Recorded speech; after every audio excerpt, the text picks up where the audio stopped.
عن أبي أمامة رضي الله تعالى عنه عن النبي صلى الله عليه وسلم হযরত আবি উমামা রাদিয়াল্লাহু তাআলা আনহু রাসূল পাক সাল্লাল্লাহু আলাইহি ওয়াসাল্লাম থেকে ইরশাদ করেন ক্বালা তিনি বলেন মান কামা লাইলাতুল ঈদাইন মুহতাসিবান লিল্লাহি যে ব্যক্তি ঈদের রাতে আল্লাহকে সন্তুষ্টি করার জন্য আল্লাহকে খুশি করার জন্য আল্লাহর নৈকট্য লাভের জন্য যেই ব্যক্তি ইবাদত করবে লাম ইয়ামুত কলবুহু তার কলবটা মরবে না সুবহানাল্লাহ বলেন তার কলবটা কি হবে না মরবে না জিন্দা থাকবে ইয়াউমা তামুতুল কুলুব যেই দিন সবার কলব মরে যাবে সেই দিনও ওই আল্লাহর বান্দার কলব জিন্দা থাকবে সুবহানাল্লাহ আমাদের কলব মরে যায় আমাদের কলব কি হয়ে যায় মরে যায় আমাদের কলব জিন্দা হয় কিভাবে জিকিরের মাধ্যমে আমাদের কলব জিন্দা হয় আল্লাহর রাসূলের উপর দরুদের মাধ্যমে আমাদের কলব জিন্দা হয় বেশি বেশি ইবাদত বন্দেগীর মাধ্যমে কলব মরে যায় কলব কিভাবে মরে কলব মরে যায় কলব মরে আপনার কোনো ভালো কাজ ভালো লাগবে না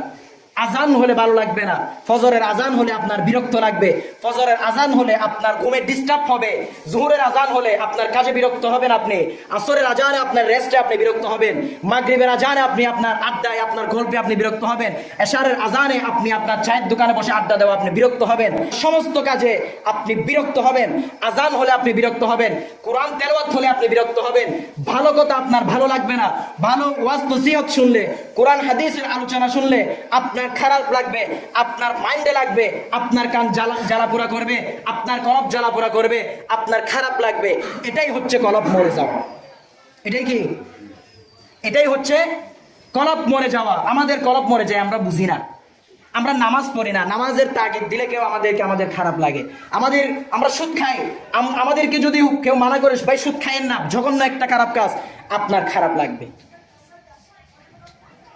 আপনি খারাপ কাজ করেন অন্যায় কাজ করেন আপনাকে নিষেধ করলে আপনার খারাপ লাগবে এটাই আপনার কলব মরে যাওয়া ভালো কাজের তাগিদ দিলে আপনার কি লাগবে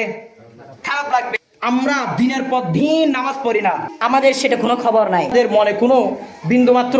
অনুশোচনা নাই ওয়াক্তের পর ওয়াক্ত নামাজ চলে যাইতেছে আমাদের বিন্দুমাত্র অনুশোচনা নাই এই রমজানে বছরে একটা মাস রোজা 29টা বা 30টা রোজা সেটা আমাদের থেকে চলে যায় আমাদের বিন্দু মাত্র অনুশোচনা নাই আমাদের তারাবিহের সালাত চলে যায় রমজানে মাত্র আচ্ছা বলেন এই রমজানে যে আমাদের তারাবিহের সালাতটা চলে যাচ্ছে এই রমজানের পর ঈদের দিন রাতে যদি কেউ বলে আজকে আমরা তারাবির সালাত পড়ব সম্ভব সম্ভব যেটা রমজানে সম্ভব এরপরে যদি আপনি রমজানের বাইরে যদি বাকি 11 মাস যদি বলেন আজকে আমরা তারাবির সালাত পড়ব মসজিদে আনুষ্ঠানিকভাবে এটা কোনোভাবে সম্ভব নয় তো রমজানটা আসছে আমাদেরকে পরিবর্তন করার জন্য আমাদের কলবটা এমন পর্যায়ে পৌঁছে গেছে আমাদের কলবটা আর আমরা জিন্দা করতে পারতেছি না আমাদের কলবটা মরে গেছে এই কারণে রমজান আমাদের কোনো কাজে আসে না রমজান যে রমজান এটা আমাদের রমজানের মতো লাগেই না কোরআনে বাকি 11টা মাস কোরআনে কোনো আলোচনা হয় নাই কিন্তু রমজানের কথা সরাসরি আল্লাহ কোরআনে উল্লেখ করেছেন শাহরু রমাদানাল্লাযী রমজানের কথা কোরআন উল্লেখ হয়ে গেছে এমন একটা মাস আমরা এই মাসকে আমরা কাজে লাগাইতে পারি না এই মাসে ফরজ রোজাটা আমাদের মধ্য থেকে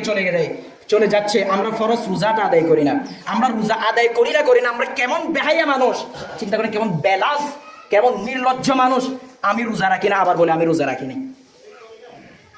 আবার আমরা বেহাইয়ার মতো বলি আমরা রোজা আপনি মানুষের সামনে বসে বসে খান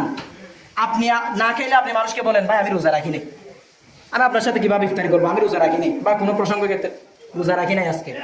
আপনি কিরকম বেলাস আল্লাহ আপনি যে রোজা রাখেন নাই সেটা আল্লাহ গোপন রাখছে বা কোনো কারণে বিশেষ কোনো কারণে আপনি রোজা ভেঙে ফেলছেন বা ভেঙে গেছে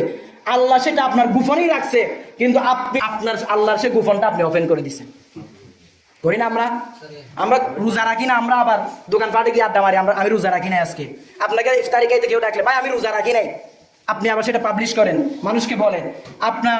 আপনি কোনো কারণে রোজা ভেঙে ফেলছেন আপনি সেটা আবার জনসম্মুখে বলেন যে আমি রোজা রাখি নাই আজকে এটা আমাদের আসলে চিন্তা করেন আমাদের বেহাইয়াপন আমরা কতটুক বেহাইয়াপনার মধ্যে নেমে গেছে আমি রোজা রাখি নাই এরকম আল্লাহর মহান একটা হুকুম আর সেই রোজাটা আমরা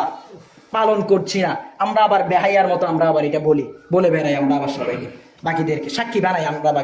বাকিদেরকে আমরা তো আসি সাক্ষী বাকিদেরকে আমরা কি বানাই সাক্ষী বানাইতেছি আমরা আমি রোজা রাখি নাই এটা বলে মানুষের সামনে গিয়ে গিয়ে খায়। আপনার মতো বেহাইয়া, আপনার মতো নির্লজ্জ আর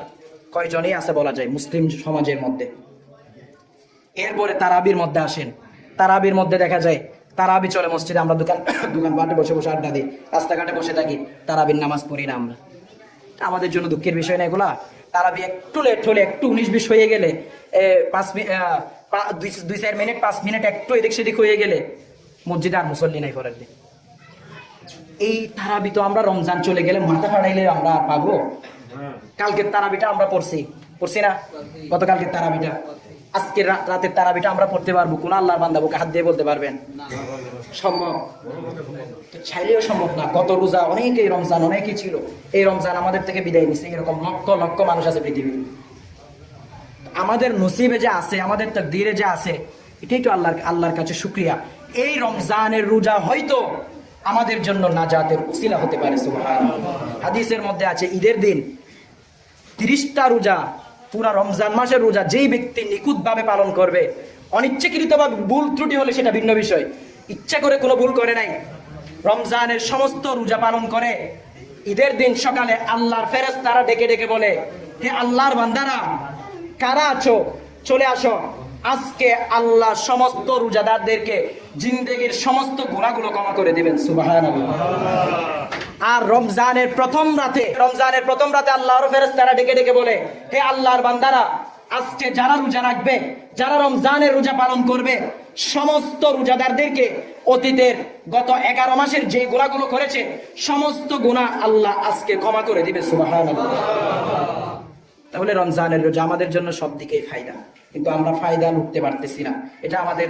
কপাল খারাপ, আমাদের দুর্ভাগ্য এটা। তো আল্লাহ পাক রব্বুল আলামিন আমাদেরকে সঠিকভাবে রমজানের রোজাগুলো পালন করার তৌফিক দান করুক, আমিন। এখন আপনাদের এখানে ত্রিপুরারা আছে, বিধর্মীরা আছে, তারা যদি আপনাদেরকে ডেকে বলে যে আপনাদের সমাজের মানুষ রোজা রাখে না, আমাদের দোকানে এসে খায়, এটা খুশি হওয়ার বিষয় না দুঃখের বিষয়, লজ্জার বিষয়, দুঃখের বিষয় আমরা মুসলমান সমাজের জন্য, মুসলিম সমাজের জন্য। তারা বুঝতেছে, আমরা মুসলমানরা বুঝতেছি না। আমরা মুসলমানরা এগুলো বেহাইয়াপনা করে বেড়াই। আমরা রমজানে দোকানে ঢুকে ঢুকে খাই। আবার কিছু দোকানদার আছে দেখবেন দোকানের পাট পুরাটা খুলে না, ওই দেখবে মানুষের ব্যবসা চালাইতে হবে, তো 2-1টা পাট খুলবে, বাকি সবগুলা বন্ধ থাকবে, ভিতরে মুসলমানরা গিয়ে খানা খাইতেছে। খুললে পুরাটা খুলে ফেলতে হবে, পুরাটা খুলে ফেললে ভিতরে কে খাইতেছে না খাইতেছে দেখা যাবে ওইখানে। কারণ আমরা চালাকি করে পুরাটা খুলে না, অর্ধেক খুলি, 1 পাট 2 পাট খুলি, ওখানে বাকিরা বসে বসে খাই। আল্লাহ পাক রব্বুল আলামিন আমাদেরকে সঠিকভাবে বোঝার তৌফিক দান করুক, আমিন।